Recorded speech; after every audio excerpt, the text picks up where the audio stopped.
November மாதம் எதை பற்றி பாடுறது? வாகனங்கள். Very good. இப்போ நம்ம வாகனங்கள் பேர் சொல்லலாமா? நீங்களாம் அமைதியாக நிற்கணும். யாழினி சொல்லுவாங்க. எல்லாரும் பாருங்க. சொல்லுங்க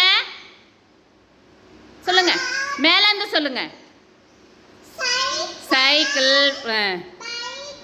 ஆ ம் ஆ ஆ சொல்லுங்க. ஆ ஆ மாநகர ஊருந்து. மாநகர ஊருந்து. தொடர் வண்டியா? அடுத்தது சொல்லுங்க. ஆ வெரி குட். சொல்லுங்க. ஆ ஆ ஆ சொல்லுங்க சொல்லுங்க. ஏரோப்ளைன். ஆ ஆ ட்ரெயின். அதெல்லாம் சூப்பராக சொல்லிட்டாங்க. எல்லாம் கிளாப் பண்ணிடுங்க. அவங்களுக்கு சத்தமாக கிளாப் பண்ணுங்க. வெரி